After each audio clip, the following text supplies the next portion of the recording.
The exhortation remains to stand up for what is right, speak the truth in love, and sharpen one another as iron sharpens iron. I hope you have a wonderful Sunday in the Lord. It was great to see everybody today, and we look forward to sharing the word with you again next week.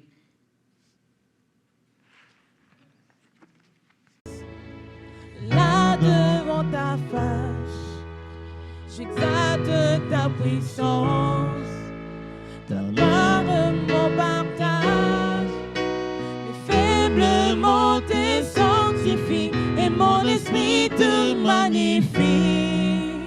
Seigneur, je te dis merci. Et là dans ta présence, et là dans ta présence, j'exalte ta puissance, ta gloire mon partage, toi le rocher des âges, mes faiblement te sanctifie et mon esprit te magnifie. Seigneur, je te dis merci, oui ton amour en moi déborde, le nom de l'Esprit s'accorde dans un élan de tendresse. Je me réjouis sans cesse, je viens savourer l'amour que mon cœur contient pour toujours et partout. Seigneur, je te dis merci, ton amour en moi déborde, le nom des esprits s'accorde dans un élan de tendresse. Je me réjouis sans cesse, je viens savourer l'amour que mon cœur contient pour toujours et partout. Seigneur, je te dis merci.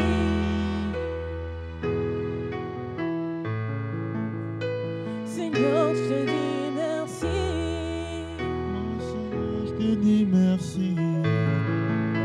Seigneur, je te dis merci. Seigneur, je te dis merci. Seigneur, je te dis merci.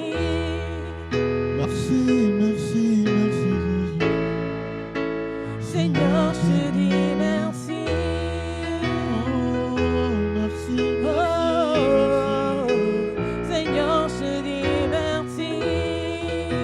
Seigneur, je te dis merci. Oh, Seigneur, je te dis merci. Merci pour la vie, merci pour la vie, Seigneur. Seigneur, je te dis merci. Merci pour la croix, merci pour la croix, Jésus. Seigneur, je te dis merci. Merci pour le souffle de vie, merci pour la protection. Seigneur, je te dis merci. Ton amour, je dis merci. Seigneur, je te dis merci. Ton amour en moi déborde, le nom des esprits s'accorde dans un élan de tendresse. Je me réjouis sans cesse, je viens savourer l'amour que mon cœur contient pour toujours et partout. Seigneur, je te dis merci.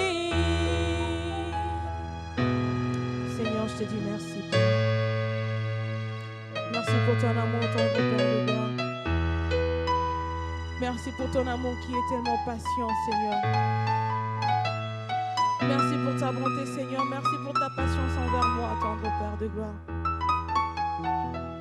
Seigneur, ton amour est parfait, tendre Père de gloire. Ton amour est parfait, Seigneur. Ton amour est incomparable, tendre Père de gloire. Seigneur, qui pourra m'aimer comme toi, Seigneur? Seigneur, malgré mes fautes, Seigneur, toi tu n'as jamais cessé de m'aimer. Quand bien même je vais loin de toi, Seigneur, ton amour, Seigneur, fais en sorte que tu me ramènes vers toi, tendre Père de gloire. Merci pour ton amour, Seigneur. Merci pour ton amour, Yahweh. Merci, Seigneur. Merci pour ton amour, Seigneur. Merci pour ton amour, tendre Père de gloire. Merci pour ton amour infini, Seigneur.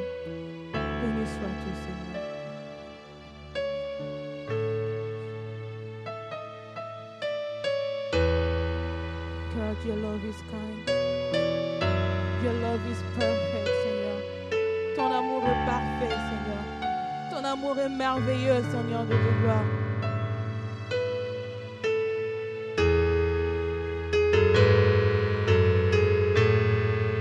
Your love is kind.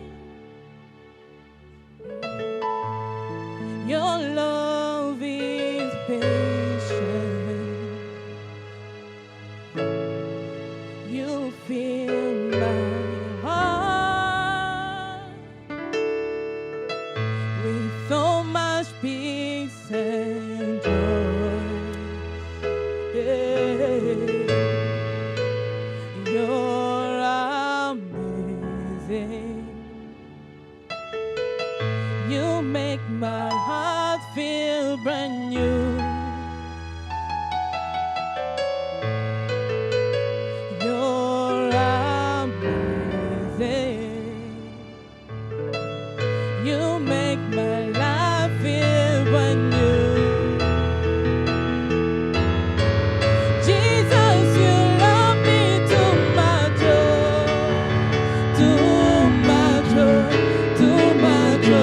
excess love. Jesus, you love me too much,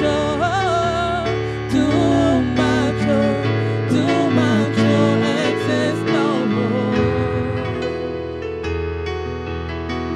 Jesus, you love me too much,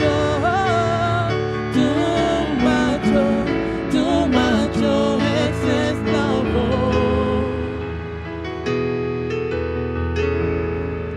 Your love is kind.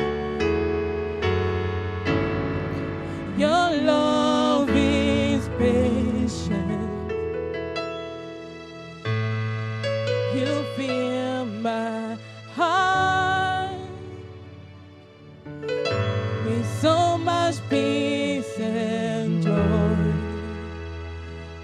You're amazing. You're amazing. You make my life feel brand new. Jesus, you're amazing. You make my life feel brand new. Jesus, you love me too much, excess love. Jesus, you love me too much, excess love. Jesus, you love me too much,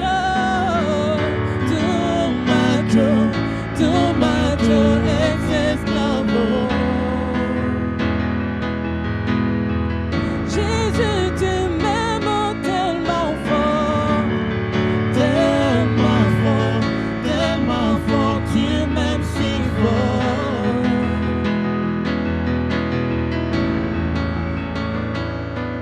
Seigneur, tu m'aimes tellement, ton Père de gloire. Seigneur, ton amour est incomparable. Seigneur, tu es tellement grand, Yahweh. Seigneur, je viens encore t'adorer ce matin, Seigneur. Je viens te dire combien tu es amour, Seigneur Dieu de gloire.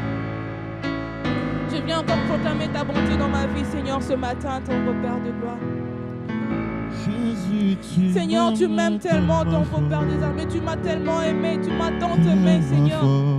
Tellement fort, tu m'aimes À tel point de si fort. sacrifier le seul fils que tu avais, Seigneur. De venir mourir à la croix de Golgotha à ma Jésus, place. tu m'aimes tellement Seigneur, lui qui était fort. saint, il a accepté d'être abattu comme un voleur, Seigneur, Tellement fort, pour que j'aie tu la m'aimes liberté. si fort. Seigneur, tu m'aimes si fort. Tu m'aimes tellement fort, Seigneur.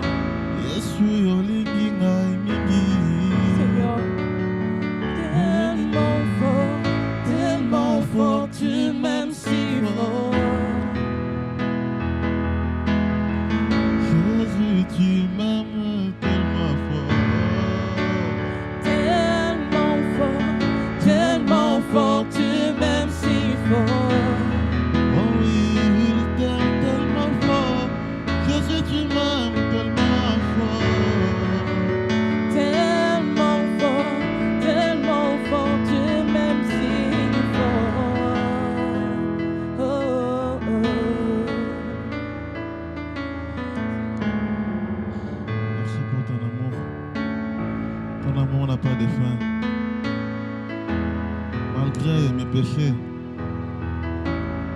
Tu as toujours manifesté ton amour pour moi. Et tu continues toujours à le faire, Seigneur. Malgré qu'il y a des fois, je m'éloigne de toi. Mais toi, tu fais toujours de ton mieux. Seigneur, tu m'as prouvé ton Pour me amour rapprocher de plusieurs toi, fois, Seigneur. tendre Père de gloire. Merci, Tu m'aimes tellement fort, Seigneur.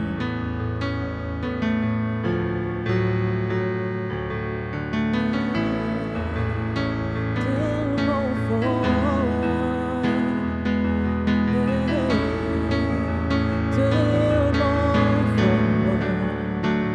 tellement fort, tellement fort, tu m'aimes si fort,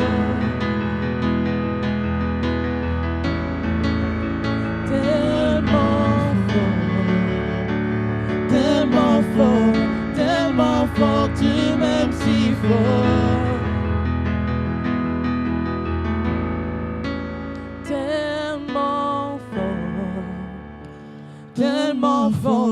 Tellement fort, tu m'aimes si fort. Oh. Merci Seigneur Dieu de gloire. Merci tendre Père de gloire. Merci Seigneur Dieu Tout-Puissant.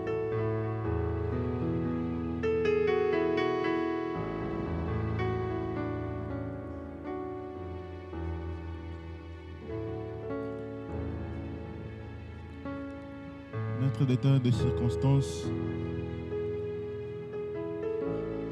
nous te disons encore merci pour ces bons moments d'adoration. Nous avons foi que ce que nous faisons n'est pas vain. Merci pour tout.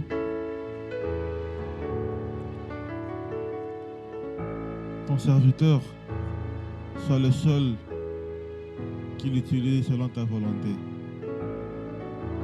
Et que cette parole qui sortira de lui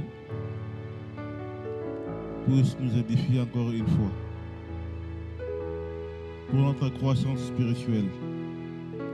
Nous t'avons ainsi prié au nom de Jésus-Christ, notre roi, Seigneur et Sauveur. Amen. Nous pouvons nous asseoir.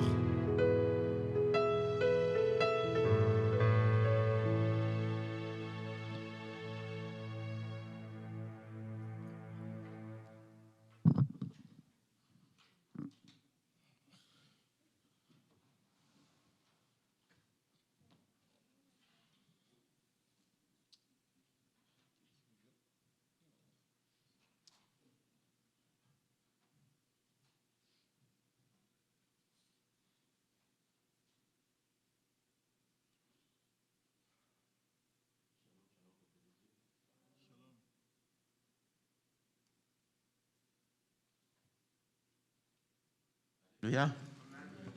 Vous me saisissez très bien. Gloire à Dieu. Je dois pousser un peu en arrière parce que si j'avance un peu trop, il y a les interférences entre les deux micros. Ça va siffler. Merci, papa. Si je peux avoir aussi un verre d'eau. Alléluia. Nous avons terminé nos 3 lettres que l'apôtre Jean avait adressées, écrites à l'Église, aux Églises. Aujourd'hui, nous allons commencer un nouveau livre. C'est le livre de... Merci. C'est le livre de Matthieu, l'évangile de Matthieu. Vous savez, les disciples de Jésus ont écrit la vie de Jésus aussi. Il y a 4 évangiles, comme nous les savons. Il y a Matthieu, Marc, Luc et Jean. Ce sont les évangiles que nous avons dans le Nouveau Testament. En ligne, ça sort très bien? Merci beaucoup. Alors, nous allons introduire rapidement le livre de Matthieu. en commençant d'abord par lui-même l'auteur. Je ne dirai pas beaucoup de choses à son sujet, mais ce que je peux vous rappeler, c'est que Matthieu était l'un des disciples de Jésus-Christ. Avant que Jésus ne les recrute dans son équipe, Matthieu était un collecteur d'impôts, donc un taxateur, comme on dit. Jésus était en train de passer quand il avait vu dans son bureau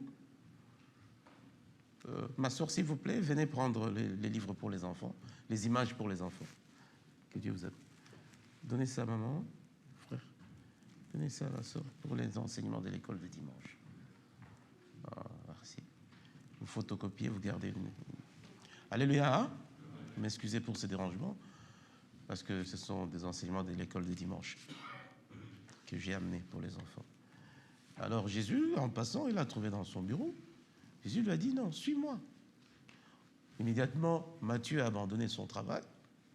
Il s'est mis à la suite de Jésus. Mais l'histoire nous dit qu'il n'a pas, comme il était un monsieur plein d'argent, vous savez, les gens qui travaillent dans l'impôt, comme dans les douanes, à l'OFIDA, si vous avez une idée, ce sont des gens qui ont beaucoup d'argent.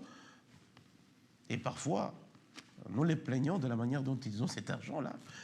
D'habitude, les gens des impôts, ce sont des gens qui sont mal aimés dans le pays. On les appelle des voleurs même. Parce que, il suffit que tu aies un petit salon de coiffure, ils doivent te déranger. Tu as un magasin, ils doivent passer. Une petite école, on doit passer pour payer l'impôt. Et il n'y a même pas de mesures. Alors il était mal aimé. Mais suite à la joie de voir que Jésus, le grand monsieur, l'a appelé, il a organisé un grand festin chez lui, un grand dîner. Il invite Jésus et il invite aussi ses amis. Il dit, venez, je reçois Jésus dans ma maison aujourd'hui. C'est comme ça qu'il est entré dans l'équipe de Jésus. Et après, Jésus a fait de lui son disciple. Il a abandonné son métier. Il s'est mis à la suite du ministère d'évangélisation de notre Seigneur et Sauveur Jésus-Christ. Il était un juif, normalement. Il faut qu'on précise. Il était juif. C'est pourquoi il a été le premier à écrire l'évangile. De tous les évangiles, c'est son évangile qui a été écrit le premier. Et beaucoup de chefs religieux, beaucoup de théologiens ont confirmé l'authenticité de l'œuvre que c'est lui qui avait écrit. C'est évangile qui porte son nom, l'évangile de Matthieu. Matthieu, il a présenté Jésus-Christ dans une autre généalogie comme descendant du roi David. Donc, il le présente comme roi. Les autres évangiles présentent Jésus sous d'autres formes. On va y arriver. Luc le présente aussi une généalogie d'une autre forme. C'est pourquoi nous allons lire le premier chapitre. C'est un peu long, mais comme nous sommes à l'église, nous allons faire comme à l'époque de Parchemin, à l'époque des Juifs. Ils entraient dans l'église, ils écoutaient toute la parole qu'on lisait. Alléluia. Nous n'avons pas besoin de venir à l'église pour écouter un petit verset, et puis je commence à développer comme je veux. C'est bien, mais comment vous allez savoir la parole de Dieu? Je sais que beaucoup d'entre vous n'ont certainement pas le temps de lire la parole de Dieu. Alors, les moments comme ceux-ci, nous en profitons pour lire. Vrai ou faux?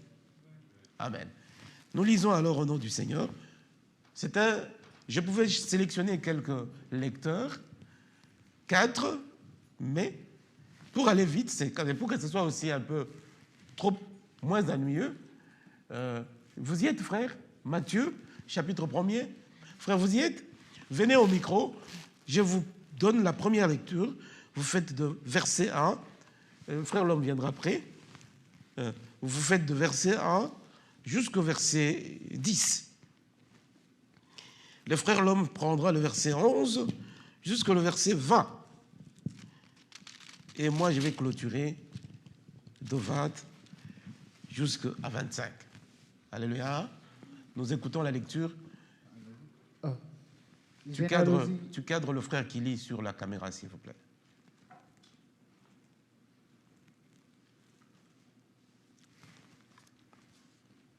Je lis au nom de Jésus. Généalogie de Tu Jésus-Christ. vas augmenter le volume pour le micro. Généalogie de Jésus-Christ, fils de David, fils d'Abraham. Abraham agenda Isaac, Isaac agenda Jacob, Jacob agenda Jida et ses frères. Jida agenda Tamar, Pharez et Zara. Pharez agenda Esrom, Esrom agenda Aram, Aram agenda Aminadab, Aminadab agenda Napsom, Napsom agenda Salmon. Salmon agenda Boaz de Rahab, Boaz agenda Obed de Ruth, Obed agenda Isaïe, Isaïe agenda David. Le roi David agenda Salomon de la femme d'Uri. Salomon agenda Roboam, Roboam agenda Abia, Abia agenda Asa. Asa agenda Josaphat, Josaphat agenda Joram, Joram agenda Ozias. Ozias agenda Joatam, Joatam agenda Achaz, Achaz agenda Ézéchias, Ézéchias agenda Manassé, Manassé agenda Amon, Amon agenda Josias. Amen. Amen. Nous continuons la lecture avec le frère L'Homme, qui va de 11, je crois, jusqu'au 20. Et moi, je prendrai le 21 jusqu'au 25. Je lis au nom de Jésus-Christ. Josias agenda Jéconias et ses frères au temps de la déportation à Babylone. Après la déportation à Babylone, Jéconias agenda Salétienne, Salétienne agenda Zorobabel, Zorobabel agenda Abiud, Abiud agenda Eliakim, Eliakim agenda Azor, Azor agenda Sadok, Sadok agenda Hakim, Hakim agenda Eliud, Eliud agenda Eliazar, Eliazar engendra Matan, Matan engendra Jacob, Jacob engendra Joseph, l'époux de Marie, de laquelle est né Jésus qui est appelé Christ. Il y a donc en tout 14 générations depuis Abraham jusqu'à David, 14 générations depuis David jusqu'à la déportation à Babylone et 14 générations depuis la déportation à Babylone jusqu'au Jésus-Christ. Voici de quelle manière arriva la naissance de Jésus-Christ. Marie, sa mère, ayant été fiancée à Joseph, se trouvant enceinte par la vertu du Saint-Esprit, avant qu'ils eussent habité ensemble. Joseph, son époux, qui était un homme de bien et qui ne voulait pas la diffamer, se proposa de rompre secrètement avec elle. Et comme il y pensait, voici un ange du Seigneur lui apparut en songe et dit: Joseph, fils de David, ne crains pas de prendre avec toi Marie, ta femme, car l'enfant qu'elle a conçu vient du Saint-Esprit. Amen. Amen. Merci, bien-aimé. 11, 21 plutôt. Elle enfantera un fils, et tu lui donneras le nom de Jésus, car c'est lui qui sauvera son peuple de ses péchés. Tout cela arriva afin que s'accomplisse ce que le Seigneur avait déclaré par prophétie. Voici que la Vierge sera enceinte, elle enfantera un fils, et on lui donnera le nom d'Emmanuel, ce qui s'est traduit Dieu avec nous. À son réveil, Joseph fit ce que l'ange du Seigneur lui avait ordonné, et il prit sa femme chez lui. Mais il ne la connut pas jusqu'à ce qu'elle eût enfanté un fils, auquel il donna le nom de Jésus. Prions le Seigneur. Seigneur, nous te disons infiniment merci encore une fois pour cette assemblée sainte que tu as convoquée en ces lieux, auprès de toi, notre Dieu, pour écouter ta parole qui est là pour nous former, pour nous corriger, pour nous édifier, mais aussi, notre Dieu, pour nous réajuster vis-à-vis à notre relation avec toi. Nous voulons communiquer tes oracles à ton peuple. Nous nous sentons impuissants sans ton Esprit Saint. Viens, Esprit de Dieu, inonde nos vies. Glorifie Jésus en ces lieux. Que tout soit pour ta gloire. Au nom de Jésus. Amen. Bien-aimés dans le Seigneur, la lecture que nous avons faite commence d'abord par expliquer la généalogie, c'est-à-dire la descendance ou l'ascendance de Jésus-Christ. Jésus est monté de qui? Est descendu de qui? On a commencé en introduction en disant, le premier verset dit déjà, pour identifier Jésus, généalogie de Jésus-Christ, fils de David, fils d'Abraham. Alléluia. Jésus-Christ, fils de David. Ici, Matthieu le présente, Jésus, comme David. Vous savez qu'il était le plus grand roi, le grand roi en Israël. Le roi qui avait beaucoup plus de renommée en termes de victoire sur la guerre, c'est David. Et c'est lui qui a fait régner Israël sur une grande partie. Israël avait perdu beaucoup de territoire, mais du temps de David, Israël était presque dans toute sa totalité. Donc c'était un grand roi. Alors on présente Jésus en relation avec David pour montrer que Jésus, il est issu du trône royal. Mais on n'a pas manqué de signaler Abraham. Parce qu'on dit généalogie de Jésus-Christ, fils de David, fils d'Abraham. Jésus est fils d'Abraham pour le simple fait que c'est par Jésus-Christ que Dieu a finalement accompli la promesse qu'il avait faite à Abraham, qu'il régnera sur ton trône un roi éternel. Alléluia. C'est l'accomplissement donc de la promesse de Dieu faite à Abraham. Nous devons insinuer cela. Mais beaucoup de gens pensent que cette généalogie est inutile. Il ne fallait pas que Matthieu s'époumonne à parler. Jésus, celui-ci engendra celui-là. Plus de premier verset, jusqu'à pratiquement au verset 17. Il nous rappelle que comment Jésus est descendu de ceci, de ceci. Mais bien aimé, la présentation de cet arbre généalogique de Jésus est le fondement de toute chose, de toute espérance. Mais nous voulons signaler une chose. Pour la petite histoire, comme le frère l'a dit, l'a lu, voici comment Jésus est né. Bien-aimé, Dieu a voulu venir au monde au travers la bienheureuse Marie. Elle a eu la grâce d'être désignée par Dieu pour concevoir spirituellement, par le Saint-Esprit, un enfant qui n'est autre que Dieu manifesté, qui n'est autre que Dieu venu dans la chair, qui n'est autre que Dieu parmi les hommes.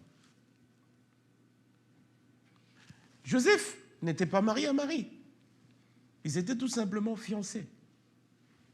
Mais pendant leur fiançailles, il s'est proposé de se marier.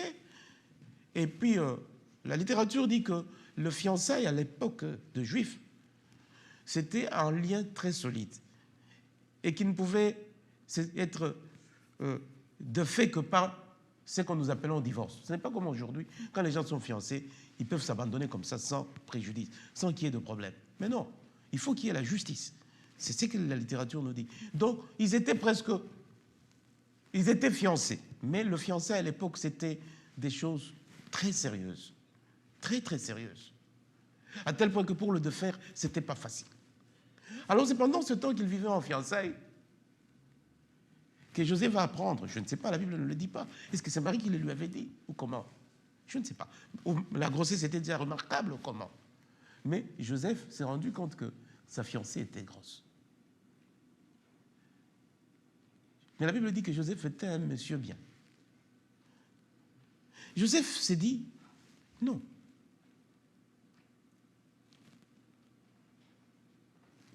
Pour ne pas faire la honte, pour ne pas vilipender, exposer Marie. Parce que soit, quand quelqu'un tu es fiancé à quelqu'un, On te dit qu'elle est grosse. C'est-à-dire, elle a marché dans l'impudicité. Et Joseph, il pensait, il réfléchissait. Mais comme il aimait, il était un monsieur bien, il ne voulait pas salir la réputation de sa fiancée. Alors, la Bible dit qu'il était en train de réfléchir comment rompre secrètement, sans trop de bruit, pour ne pas, n'est-ce pas, ridiculiser Marie. La Bible dit, pendant qu'il y pensait, pour qu'on se sépare à l'amiable, l'ange de l'Éternel, l'ange de Dieu, lorsque Joseph dormait, l'ange de Dieu est venu lui dire en songe. Hé Joseph, il commence par identifier d'abord Joseph, qui il est, pour lui rassurer des promesses de Saintes Écritures, des prophéties qui disent que c'est le Messie qui sera né, proviendrait de la descendance du roi David. Alléluia. Écoutez ce que l'ange dit à Joseph dans le songe. Il commence par lui rappeler en disant ceci. Comme il y pensait, voici qu'un ange, verset 20, comme il y pensait, voici qu'un ange du Seigneur lui apparut en songe et dit, Joseph, fils de David, ne crains pas de prendre avec toi Marie, ta femme, car l'enfant qu'elle a conçu vient du Saint-Esprit. Alléluia. L'ange commence d'abord à toucher la conscience de Joseph pour lui dire, hé Joseph, n'oublie pas que tu as la descendance de David, fils de David. Oh, il réveille sa conscience. C'est alors que Joseph va se rendre compte que non. Au fait, frère, je suis de la descendance de David. La prophétie dit que c'est lui qui viendra. Le Sauveur, le Messie, sera de la descendance de Marie. Mais il pouvait encore émettre de doutes. Mais l'ange accentue encore pour le convaincre. Il lui dit quoi? Il donne même le sexe de l'enfant. Il lui donne même le nom que tu vas lui donner. Et il lui donne même le service ou la mission que Jésus viendra faire. Il dit ceci. Elle enfantera un fils, sans scanner, sans radio, sans échographie. Il dit, il enfantera un fils, pas une fille. Un fils. Quel nom il faut lui donner? Et tu lui donneras le nom de Jésus. Pourquoi? Parce que c'est lui qui sauvera son peuple de ses péchés. Jésus veut dire tout simplement Jéhovah, le Sauveur.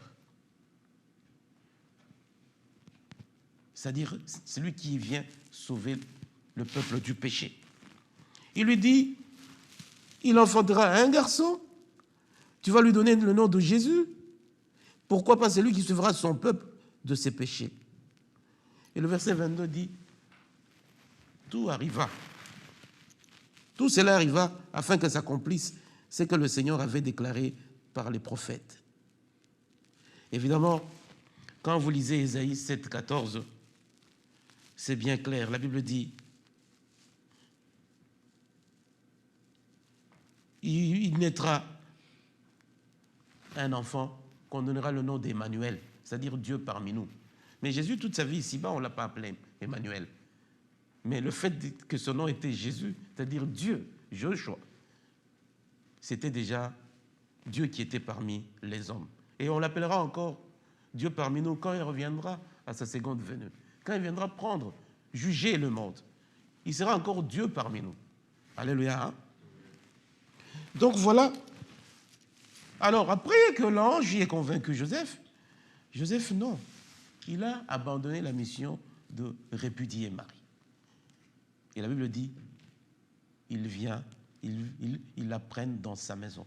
Mais avant que Jésus ne naisse, la Bible dit que Joseph n'a pas connu sexuellement Marie. La Bible le dit au verset. À son réveil, Joseph fit ce que l'ange du Seigneur lui avait ordonné, et il prit sa femme chez lui. Mais il ne la connut pas jusqu'à ce qu'elle eût enfanté un fils. Alléluia, hein, auquel il donna le nom de Jésus. Ça, c'est l'histoire. Mais qu'est-ce que cela veut insinuer, bien-aimés dans le Seigneur? Nous voulons parler de la généalogie de Jésus-Christ. Comme je le disais, Jésus est descendant d'Abraham par Joseph. Matthieu a voulu tout simplement avec intention, mettre en évidence les deux lignées. Les deux lignées, Abraham, les deux lignées et la descendance de Marie. Vous verrez que quand Luc et Matthieu présentent la généalogie de Jésus, je ne sais pas si vous saurez comprendre, mais à un certain moment, Matthieu a omis certains rois qui faisaient partie de la descendance de Jésus. Mais il n'a pas oublié sciemment. C'est tout simplement parce qu'il y a eu, à un autre croisement, une relation de descendance entre la lignée de Marie et la lignée de Joseph. Mais la généalogie de Jésus bien-aimé dans les Seigneurs, nous voulons dire tout simplement que Jésus était né Dieu parfait. Mais quand vous voyez dans la descendance où il est né, il n'y a rien de parfait. Il n'y a rien de parfait. Ça, ce n'est que l'amour de Dieu. Nous, parfois, nous jugeons les hommes par ce qu'ils sont. Oh, Moyipi, oh, Dumba, oh, ceci. Je ne sais pas tout ce qu'on peut critiquer les hommes, mais Dieu ne voit pas les gens avec ses cœurs. Alléluia. Quand vous regardez la descendance de Jésus, vous verrez que il y a de tout. Il y a le tout. Vous avez les hommes qu'on cite là-bas, Abraham, Isaac et Jacob. C'est vrai, ce sont des patriarches, des gens qui ont une relation intime avec Dieu, par lequel Dieu devait former une nation qui bénit les autres nations. Mais il y a aussi Judas, qu'on cite parmi les cocos de Jésus. Il est le chef de l'une de 12 tribus d'Israël. Mais Judas, qu'est-ce qu'il avait fait? C'est quelqu'un qui était coupable d'inceste. Il avait couché avec sa belle-fille. La tribu prophétisée par laquelle le Messie viendrait. Jésus est venu de la tribu de Judas. C'est-à-dire Dieu avait 12 ans. Israël avait 12 tribus. Mais Jésus est descendu de la tribu de Judas. Mais Judas lui-même, son ancêtre, vous savez ce qu'il avait fait? Incestueux. On cite Pérez, on cite Esron, Aaron, Aminadab, Machon, Salmon. Ce sont des hommes importants, oui, et chefs de famille qui étaient aussi au sein de la tribu de Juda. On cite Boaz. Boaz, vous savez, c'est le parent rédempteur de Ruth. Ruth, vous savez, c'est cette femme-là qui avait suivi sa belle-mère. OK? OK? Sa belle-mère qui avait perdu son mari et ses enfants. Il devait quitter le pays pour rentrer là-haut, chez elle. Ruth dit que non, moi je ne peux pas te laisser. Voilà que Jésus est de la descendance même d'une païenne qui n'était pas juive. Elle va suivre Mara. C'est Naomi. Elle va suivre sa belle-mère, dit non, moi je ne te laisserai pas, Bokilo, je ne te laisserai pas. Là où tu iras, non, tu restes dans ton pays. Non, moi je vais te suivre. Ton Dieu sera mon Dieu aussi. Elle l'a suivi. Et quand elle est partie, sa belle-mère lui dit, nous ne pouvons pas mourir de faim comme ça ici. Ce type-là qui est riche là avec des champs là, il est de la descendance de mon mari. Donc, il devait, dans la coutume, il peut t'hériter aussi comme femme. Va, fais ceci, fais ceci. Et Ruth est partie comme pour chercher du travail auprès de ce monsieur-là. Et il a fait ce qu'il a fait. Enfin, il lui a dit que non, j'ai droit que tu m'épouses. C'est comme ça que Ruth est entrée dans la descendance de Jésus. On a cité Jessé. Jessé, c'est Isaïe, le papa de David. A prophétisé la lignée familiale du Messie dans Isaïe 11, le verset 1. Et lui-même, David, l'ancêtre de Jésus, qu'est-ce qu'il était? Qu'est-ce que David était? Bien qu'il fût un grand roi, choisi par Dieu, un champion d'Israël. Nous savons que David a écrit une grande partie de psaumes, mais il a été aussi coupable d'adultère et de meurtre. Prémédité d'ailleurs. Vous savez comment David a tué son général? Les Israélites sont allés en guerre. Lui, il reste, il voit du côté de la femme de son voisin, son général. Il la prend, juste au point de la rendre grosse. Mais comme le monsieur devait revenir de la guerre, la femme est grosse. David dit que non.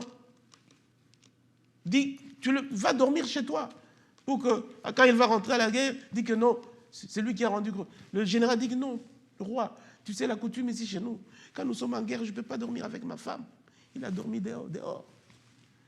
Et comme David disait que non, ça va sauter ici, il dit aux autres, il dit, mettez-le au premier rang pour qu'on le tue à la guerre.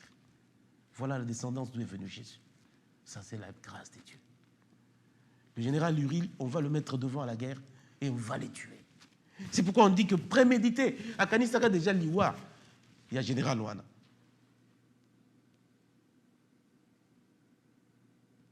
David, prophétisé par lesquels le Messie, coupable d'adultère et de meurtre prémédité. Et il est de la lignée familiale prophétisée par laquelle le Messie passerait. Nous avons Salomon. Il est aussi dans la descendance de Jésus. Salomon était un roi d'Israël. C'est lui qui avait demandé à Dieu de lui donner la sagesse. Il a construit un temple de Dieu de Jérusalem. C'est lui. Il a écrit des proverbes ecclésiastes. On a cité Asa, Josaphat, Joas, Ézéchias et Josias, des très bons rois de Juda à l'époque, qui ont fait ce qui était juste devant Dieu, selon un roi et deux rois. On continue à citer les hommes, Roboam, Abijah, Joram, tout ça, ce sont des ancêtres de Jésus. Osias, Jotham, Ahaz, Manassé, Amon, et même Jéconia, que Dieu avait maudit, qu'il n'y aura pas d'enfants de ces messieurs-là. Nous pouvons lire ça dans...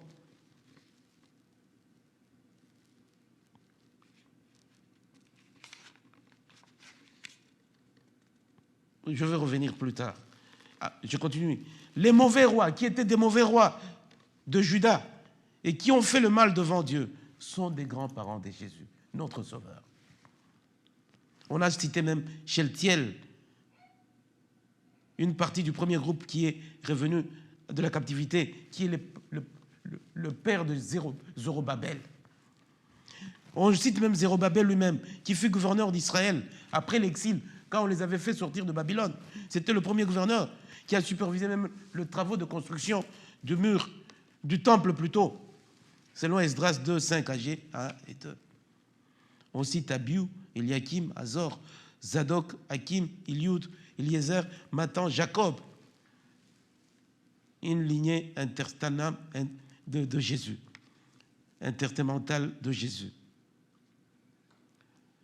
Maintenant, dans l'histoire de Jésus, même si les Hébreux n'ont pas l'habitude de mentionner même des femmes, on ne pouvait pas mentionner des femmes dans la descendance de Jésus. Parce que chez les Juifs, on ne comptait pas les femmes.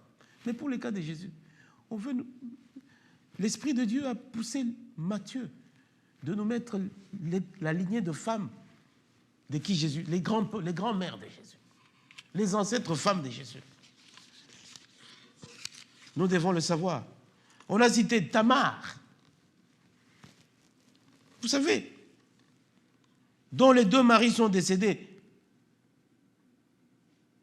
avant, et qui était même impliqué dans une relation instituée avec le père, Judas dont nous avons parlé. On nous dit que c'est la grand-mère de Jésus. On nous cite Rahab, qui était une prostituée à Jéricho, qui a hébergé les espions de Josué et a obtenu le port sûr avec Israël. La femme-là qui, quand Josué avait envoyé les espions pour voir comment ils peuvent entrer à Jéricho, quand on a venu dire que non, tout le monde y va, on a vu quelques ennemis entrer ici et les avait cachés dans sa maison. Malgré qu'elle était étrangère, païenne, mais quand Israël a pris la ville, on ne l'a pas tuée, on l'a pris avec elle. Elle est allée habiter avec les enfants d'Israël et elle est entrée dans l'histoire de Jésus, comme grand-mère aussi. Il y a Ruth elle-même, la Moabite, païenne, qui est venue d'un pays interdit qui est entré en communion avec les Israélites, racheté par le mariage avec Boaz. Nous avons Bathsheba. Bathsheba, c'est la maman de Salomon. Épouse d'Uri, des Hittites, l'un des hommes puissants de David. David a arrangé la mort d'Uri après avoir commis l'adultère avec Bathsheba. Ça, c'est la descendance de notre Sauveur Jésus-Christ. Jésus et sa famille. Nous commençons d'abord par Joseph. Qui était Joseph? Joseph était fiancé, puis marié à Marie. Descendant légal de David. Joseph était un homme de caractère, était un homme bien, et a attendu jusqu'à ce que Jésus est né pour connaître intimement Marie. Joseph a pratiqué la parentalité intentionnelle sur Jésus, bien qu'il ne soit pas le père biologique de Jésus. Mais il a pris soin de cet enfant. Il a commencé par 8 jours l'amener au temple, comme c'est la coutume pour qu'on aille prier pour l'enfant. Selon Luc 2, 22. Quand Hérode a commencé à tuer le tout petit, il a protégé Jésus. Il a fui avec lui en Égypte. Jésus, son enfant adoptif, il a appris même le métier. Jésus était menuisier. Il a fait le métier de son papa.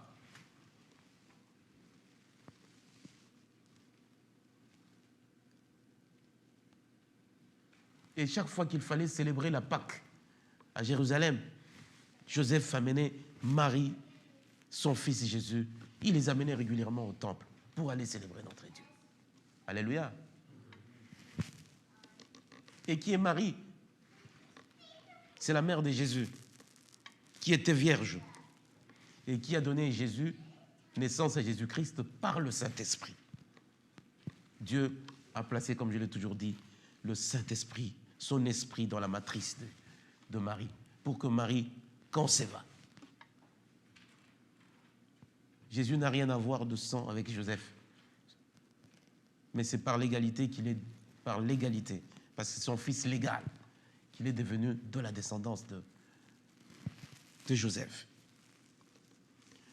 Marie, je le répète, il a reçu le message de l'ange. Si je peux lire, mais je trouve que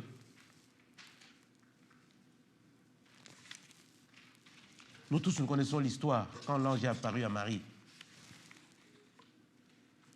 Mais nous pouvons le lire, ne fût-ce que dans Luc 1, pour que vous sachiez, vous savez comment l'ange a parlé à Joseph, et maintenant il faut que vous sachiez comment l'ange a parlé à Marie sur l'enfant avant même qu'elle soit grosse. Nous lisons Luc 1, 26 à 38. La Bible dit, au 6e mois, l'ange Gabriel fut envoyé par Dieu dans une ville de Galilée du nom de Nazareth, chez une vierge fiancée à un homme du nom de Joseph, de la maison de David. Le nom de la vierge était Marie.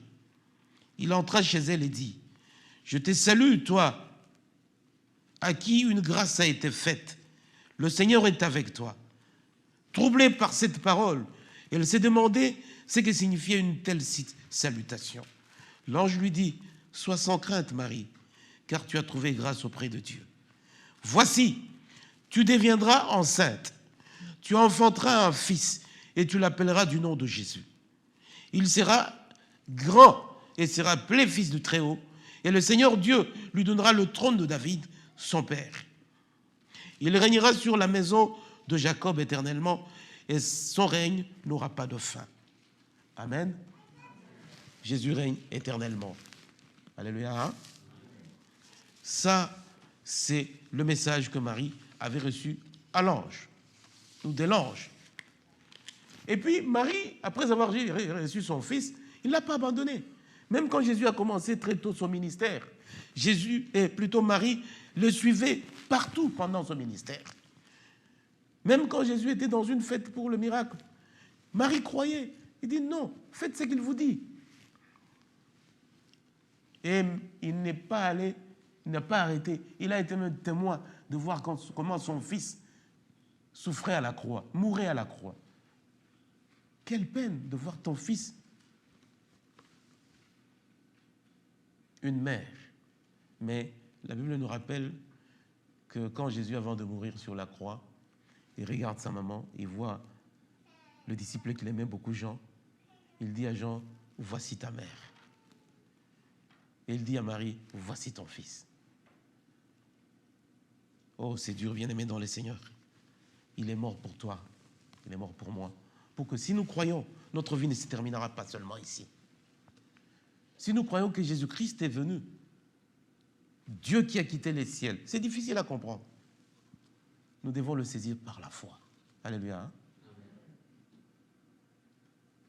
Et ce que la Bible dit s'accomplit toujours.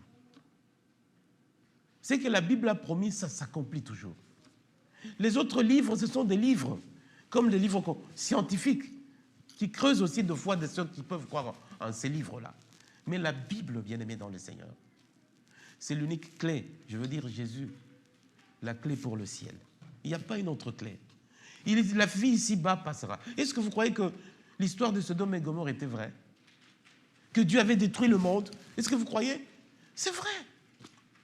Est-ce que vous croyez que Dieu avait fait le déluge de 40 jours et 40 nuits au temps de Noé? C'est vrai. Du temps de Noé, les gens faisaient ce qu'ils faisaient. Mais Dieu, il est Dieu. Nous devons croire. Voilà pourquoi nous devons être attachés à notre Dieu. Jésus, Fils de Dieu, né de manière surnaturelle, né pour sauver les gens de leurs péchés. C'est la mission de Jésus. C'est la mission de Dieu qui est venu sur les hommes. Vous savez, les hommes ont toujours soif d'avoir Dieu avec eux. Hein. Même dans l'Ancien Testament, Israël, quand il a quitté l'esclavage en Égypte, Moïse a dit, Seigneur, si tu ne veux pas nous conduire toi-même, en tout cas, nous n'allons pas partir. Mieux vaut vraiment, il faut que Seigneur, tu te manifestes. Dieu a dit, ah bon, ok. Dieu a accepté. Dieu a commencé à conduire Israël lui-même. La Bible dit que la journée, Dieu se manifestait en tourbillon pour qu'il les suive, parce qu'il marchait dans le désert. Dans le désert, tu ne sais pas où tu vas. Et Dieu, la journée, faisait comme le tourbillon. Il tournait et il suivait Dieu. Il nous montrait le chemin. Et quand il faisait nuit qu'il devait marcher, c'était la colonne de feu. La nuit, l'éclairage de feu qui était debout, qui marchait et il suivait. Et nos péchés aussi ont conduit Dieu à venir encore, cette fois-là, comme un homme, pour avaler tous nos péchés. Alléluia. Jésus, aujourd'hui, il est avec nous par le Saint-Esprit. Il est là. Si aujourd'hui, le diable ne peut pas faire tout ce qu'il veut dans ces mondes, c'est parce que le Saint-Esprit est encore ici-bas. Alléluia. Amen. Mais quand Jésus viendra prendre l'Église, ceux qui ont cru en Jésus monteront, partiront. Malheur à la terre. Parce que le Saint-Esprit ne sera plus ici. Alors le diable va commencer à agir maintenant. C'est la souffrance de ceux qui vont rester. Il est grand temps, bien-aimés, que nous puissions persévérer dans la voie que Dieu nous a fait gracieusement, gratuitement. Dieu nous a placés dans son chemin sans que tu le veuilles. Mais Dieu t'a appelé à lui appartenir. Il y a des gens qui ne connaissent même pas Jésus. On faisait l'évangile. Notre pasteur, défunt pasteur à Kinshasa, il disait qu'il était en France en train de... Quand il était en formation là-bas, il fallait faire l'évangélisation, porte à porte. Nous n'avons pas l'anglais, c'est difficile que nous formions les gens pour cette évangélisation. Mais si nous étions dans un pays francophone, nous allions vous former pour que vous alliez porte à porte évangéliser. Nous sommes limités par le langage. Et puis, la loi ici ne nous permet pas. Mais nous pouvons seulement mettre des dépliants sur les voitures, à Walmart, Market Basket, dire à quelqu'un, Jésus t'aime, je t'invite à aller. Mais tu ne peux pas aller frapper à la porte de quelqu'un. Il peut même te donner des coups de balle. Alors le pasteur disait, les gens ne connaissent pas Dieu de l'autre côté où nous étions. Quand nous allions pour évangéliser, parce que la méthode exigeait que tu vérifies l'assurance du salut de quelqu'un, s'il est réellement sauvé. Tu lui demandes, bien-aimé, est-ce que tu sais que Jésus t'aime? Oh, Jésus m'aime. Est-ce que vous ne connaissez pas Jésus? Oh, Jésus. Bon, peut-être c'est mon voisin. Hein. C'est peut-être mon voisin. Demandez un peu pour voir. C'est peut-être lui Jésus. Oh. Une autre personne qui te dira, ah, Jésus, moi je connais Jésus. Mais c'est une référence historique. Hein. Quand j'étudiais, on disait, c'est 500 ans avant Jésus-Christ et 500 ou 300 ans après Jésus-Christ. C'est une référence historique. Et beaucoup de gens ne connaissent pas Christ. Mais toi, aujourd'hui, tu as l'occasion d'écouter la parole de Dieu. Dieu t'aime. Alléluia. Dieu t'aime et il a un plan merveilleux pour toi. Mais sache que quand tu acceptes le camp de Jésus, tu acceptes le combat avec le monde. Tu acceptes le combat avec le diable. Le diable ne voudra pas que tu aimes Dieu. Rassurez-vous que le diable n'aimera pas que tu aimes Jésus. Il n'aimera pas, il va toujours commenter. Quand il faut la prière, c'est le temps où l'esprit te pousse à défiler sur Facebook. Tu oublies. Le diable, il est stratège. Et nous devons rester vigilants. Et avoir le discernement. Dire non. Il y a des gens qui ont le discernement. Non. Aux distractions, c'est le diable. Ça, c'est le diable. Il y a des gens qui savent voir ça. Jésus est venu, bien-aimé, pour consommer nos péchés. Né pour sauver les gens de leurs péchés. Le nom est Yeshua en amaréen, ce qui signifie Yahvé et les saluts. Emmanuel signifie Dieu avec nous. Mais quel est le problème maintenant que ce passage suggère? La généalogie de Jésus telle que nous avons suivie comprend de personnes que le juif n'inclurait pas peut-être, comprend de noms de personnes que le juif ne pouvait jamais mettre dans le livre. Pourquoi? Parce qu'il y a des malfaiteurs, ils ont fait de méfaits. Ou soit parce qu'elles sont tout simplement femmes. Les juifs ne peuvent pas accepter ça. Qu'on mette des femmes dans la généalogie de Jésus.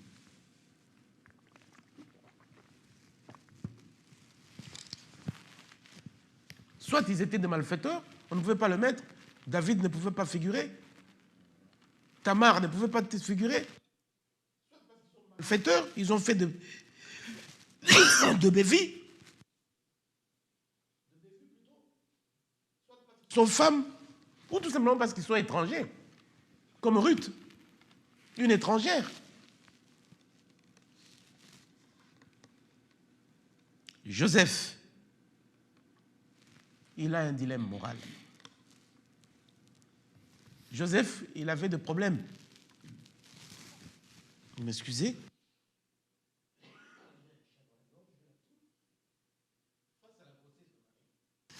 Face à la grossesse de Marie, Joseph ne sait quoi faire. Divorcer avec Marie? Risquer la disgrâce et perdre le mariage? Ou rester avec elle? Ou risquer alors la honte? C'est la question que soulève, ou le problème que soulève ce petit texte quant à la grossesse, à la venue de Jésus. Mais il y a le principe. C'est la vérité qui est intemporelle, sans temps, qui est limitée dans tout le temps. Bien-aimé, Dieu choisit lui-même, d'abord gracieusement et miséricordieusement, d'inclure les personnes imparfaites dans son plan du salut ou providentiel pour réconcilier le monde avec lui-même par son Fils Jésus-Christ. Eh bien, chaque croyant en Jésus-Christ qui marche dans la foi et l'obéissance à la parole, à la volonté de Dieu et à la voix exprimée par Dieu, participera au plan des dieux pour réconcilier le monde avec lui-même et expérimentera même les résultats que Dieu lui confère en vivant une vie fidèle et juste. Et il pourra même se tenir avec confiance sur la vérité et les promesses de Dieu face à l'incertitude et à une honte possible. Bien-aimé, quand tu marches dans la voie de Dieu, dans la volonté de Dieu, il y a des grands bénéfices que tu auras. Les promesses de Dieu. Même quand tu passes des situations troubles, tu resteras debout. Parce que tu marches dans la parole de Dieu et tu sais ce que Dieu a pour toi. Les hommes peuvent dire, mais il n'y a que Dieu qui a le dernier mot pour toi. Voilà ce qui te donnera la force et le courage. Parce que Dieu avec toi, tu as l'assurance, non seulement du salut, mais de la victoire aussi. La victoire, c'est quoi? La victoire, c'est la paix de Jésus qui est en toi. Ne pensez pas que la victoire, c'est seulement la capacité de surmonter les problèmes que nous avons. Non, il y a des problèmes que nous ne pouvons pas surmonter parce que ça ne dépend pas de nous. Ça ne dépend pas de nous. Mais les résultats, c'est ce qui compte.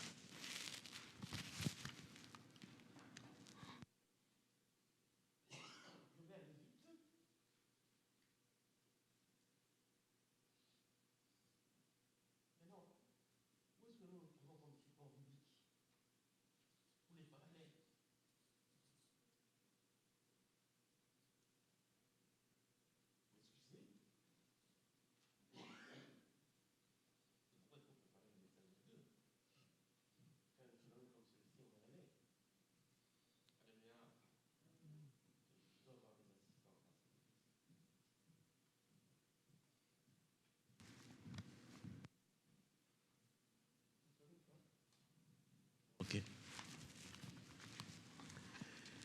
Oui, le parallélisme maintenant, ou le support biblique, c'est lesquels? Qu'est-ce qui soutient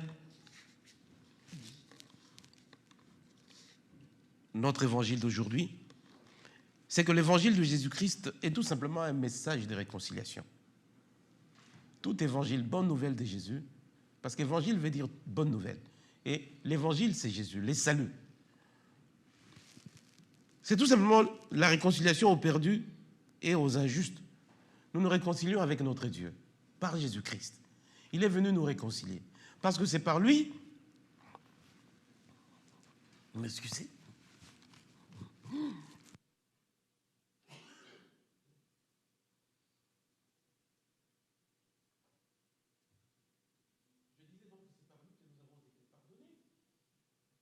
C'est par lui que nous nous sommes réconciliés avec le Père.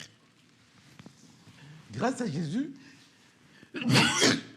Dieu a fait un moyen pour tous d'être inclus dans la famille de Dieu par grâce au moyen de la foi.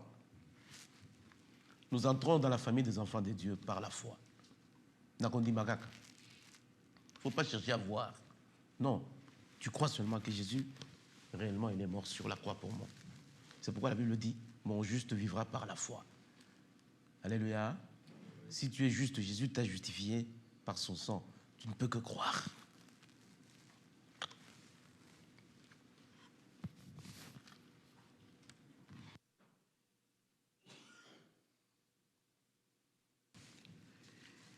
Et alors, le croyant en Christ peut sortir de la volonté de Dieu dans la foi et l'obéissance avec confiance, confiant à Dieu sa vie même s'il ne comprend pas sa situation ou fait face à la possibilité d'une opposition. Bien-aimés, nous ne pouvons que sortir dans des situations que par la foi. Tu as des difficultés, tu ne peux t'en sortir que par la foi. Et croire que tout ce qui m'arrive, c'est la volonté de Dieu. C'est là qu'il est écrit que tout concourt au bien de ceux qui aiment Dieu. C'est la parole de Dieu qui peut nous fortifier.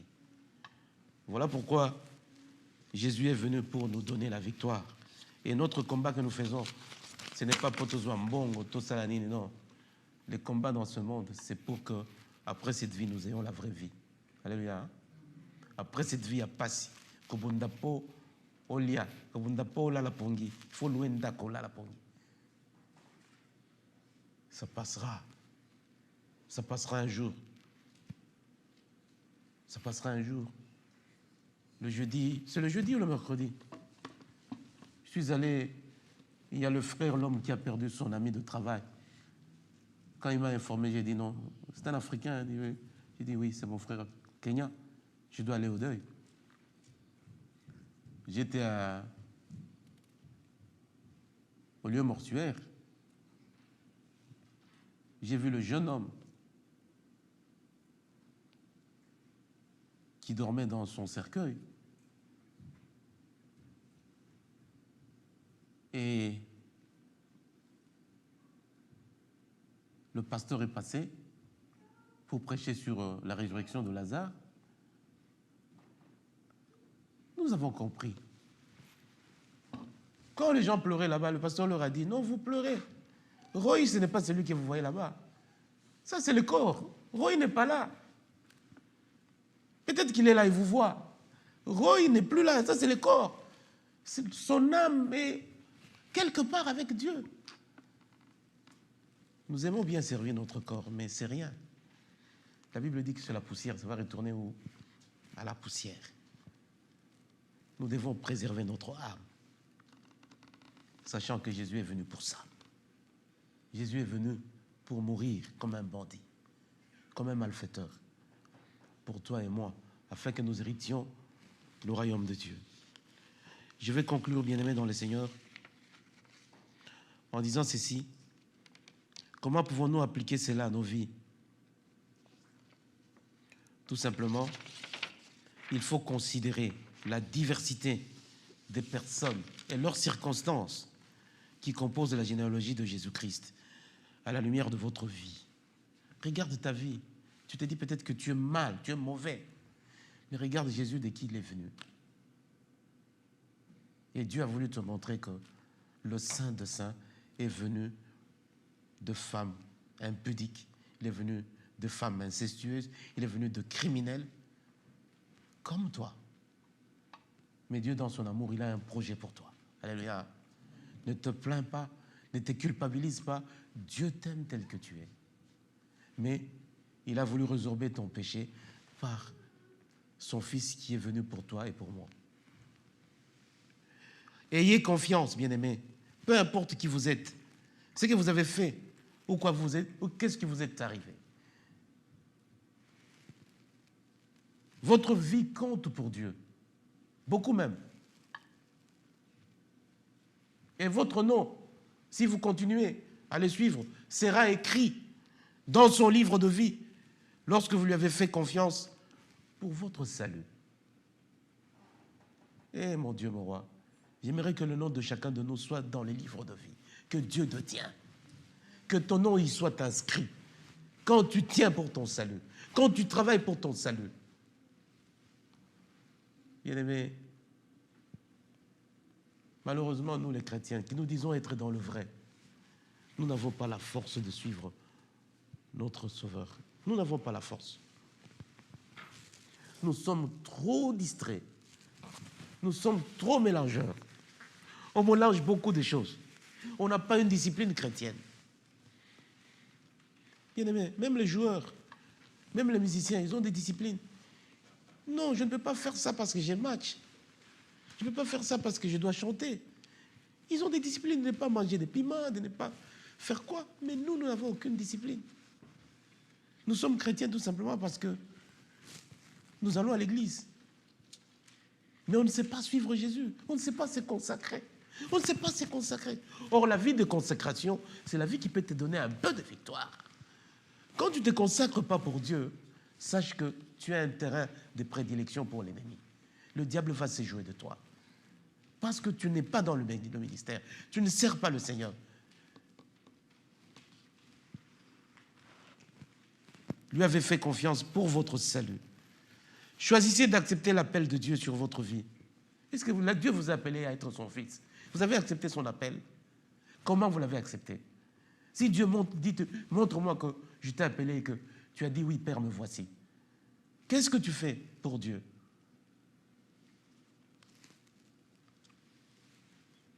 Et de le servir en faisant sa volonté en toutes choses. Confiant que le résultat apportera la gloire de Dieu et sera une bénédiction et un avantage pour vous et pour les autres. Dieu nous bénit. Nous devons être une bénédiction pour tout le monde aussi. C'est la vie chrétienne. Quand Dieu t'a béni, ne garde pas tes bénédictions pour toi-même. Bénis tous les cercles de ton influence, ta famille, tes amis. Bénis-le. La bénédiction, ce n'est pas seulement donner l'argent, mais c'est leur faire aussi la paix, la joie. Toujours dans les témoignages de ces garçons qui est décédé, j'ai apprécié, j'ai larmoyé, même les larmes sont coulées, lorsque sa petite sœur, qui n'a que 21 ou 22 ans, qui vient après elle, qui est passée pour témoigner. Tous les témoignages ne m'ont pas intéressé personnellement. Mais la fille, elle a dit, mon grand frère va me manquer beaucoup. Nous sommes venus avec lui ensemble ici. C'est quelqu'un qui ne peut pas te faire mal. Mais moi, par moments, il me faisait mal. Parce que j'ai une voix que... J'aime chanter, mais je n'ai pas une voix qui... Je n'ai pas une bonne voix. Et chaque fois que je me mettais à chanter à la maison, il s'est moqué de moi. Mais je vais chanter parce que je sais qu'il va m'écouter. Alléluia. Et là, chanter une chanson pour son frère. Il faut, bien aimer dans le Seigneur, savoir que nous sommes de pèlerins ici-bas. Nous sommes de pèlerins ici-bas. Prenez soin des autres qui peuvent penser que leur vie est trop loin de Dieu et partagez les réalités de l'Évangile avec eux. Est-ce que nous montrons aux autres que nous sommes des enfants de Dieu en leur parlant de Jésus, en leur montrant par nos actes? Ou bien surtout dans le bateau, nous ne parlons que de choses du monde, on ne parle jamais de Jésus. Pourquoi? Parce que nous-mêmes, nous nous reprochons d'abord nous-mêmes. Non, bien-aimé dans le Seigneur, Dieu aimerait que tu fasses la publicité de Jésus-Christ. Il aimerait que tu parles de Jésus. Il aimerait que tu fasses des choses comme Jésus. Donne toujours quand on ne te demande pas. Il ne faut pas toujours donner quand on te demande. C'est vrai, la vie est ce qu'elle est. Hein. Donne quand on ne te demande pas. Aide quand on ne te demande pas de l'aide. C'est très important. Dieu aime ça. Et vous savez, nous avons appris beaucoup de choses ici, qui sont simples, mais ce sont des actes d'amour. Vous arrivez sur un péage, ici, un péage sur une tôle, mais on vous dit que non, il y a la voiture là qui a déjà payé pour vous. Même si c'est $1, priez pour ces messieurs. Seigneur, merci, bénis ce frère. Parce que moi, il a pensé à toi. Est-ce que nous pensons aux autres? Tu arrives au péage, tu payes toi-même. Nous aussi, on commence à avoir cette habitude de bénir les gens sur le péage. J'étais avec quelqu'un dans un... On allait à Cratchit Mountain. On entre dans Cumberland Farm pour acheter le café. Au moment où on a pris le café, on va au guichet, on veut payer, on dit non, il y a un monsieur qui a payé pour vous. Bien aimé dans le Seigneur. Des petits actes comme ça. Ces gens-là sont bénis, sans le savoir. Parce que moi, leur cœur est tourné vers, pas seulement sur eux, mais aux autres. Nous, les chrétiens, non. Nous sommes centrifuges. Centrifuge. Tout tourne autour de moi. Moi. Les autres, je ne vois pas. Ah non. Jésus n'a pas regardé son trône. Il a dit, Père, me voici, envoie-moi. Et il est venu pour nous tous. Quand il nous bénit, pour le salut surtout, pour ce qu'il s'agit de la vie éternelle. Kabola na baton susu. Lebisa bango sa publicité Yesu. Yesu azali malamu. Yesu azali malamu. Ko fayina kulusu pona yo. Ko palangana te ne te trompe pas, tu es dans le Kimbangu était un vrai baptiste. Si vous Kimbangu était un vrai baptiste, il connaissait vraiment Jésus. Mais ceux qui sont venus après, ses enfants, ils ont dérapé. Ils ont dérapé. Jésus est la seule vraie clé pour l'éternité. Alléluia. Hein? Que Dieu vous bénisse. Nous allons prier. Je ne sais pas ce que tu as saisi, mon frère et ma soeur, ce matin. Mais j'aimerais que tu pries. Tu remercies le Seigneur, c'est que tu es d'abord. Chacun de nous est seul à être lui dans ce monde. Il n'y a pas deux personnes qui sont identiques, même de jumeaux, Univitella.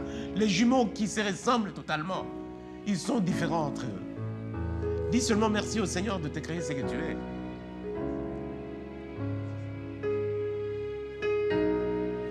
Et fais confiance au Seigneur. Dis, Père, je te fais confiance parce que tu m'aimes. Tu m'aimes, Seigneur.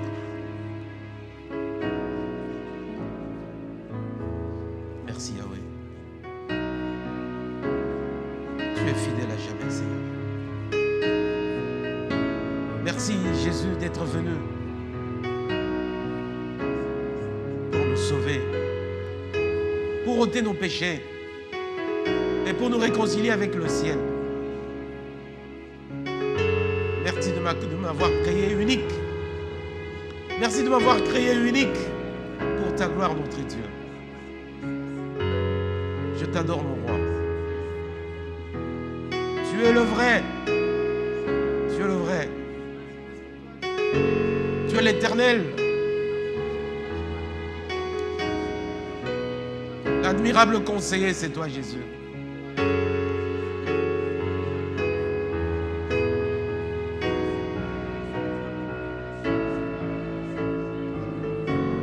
Dieu Tout-Puissant, étonnant. Reçois honneur, notre Dieu. Reçois gloire, car tu vis à jamais. Au nom de Jésus. Seigneur, nous te disons merci encore une fois de plus pour nous avoir montré de qui Christ est venu. Merci notre Dieu de nous permettre, Seigneur, à ne plus nous culpabiliser parce que toi tu es celui qui connaît chacun de nous et le cœur de tout un chacun, Père, toi tu le connais. Nous voulons nous disposer, notre Dieu, que tu te serves de nous comme de vases d'honneur pour ta moisson, notre Dieu. Je prie, Père, que tes enfants te servent, que tes enfants t'aiment et qu'ils soient dans ta volonté. Bénis notre Église, bénis tout le saint, sois avec ceux qui nous suivent en ligne, notre Dieu. Bénis-le. Et tu connais le programme, le besoin, le projet de tout un chacun. Père, pourvois. Merci qu'en Jésus, tu nous as donné toutes les richesses dans le lieu céleste. Comme Ephésiens 2 le dit. C'est au nom de Jésus, notre Seigneur, notre Sauveur, que nous avons ainsi prié. Amen. Amen. Quelqu'un peut m'aider à arrêter?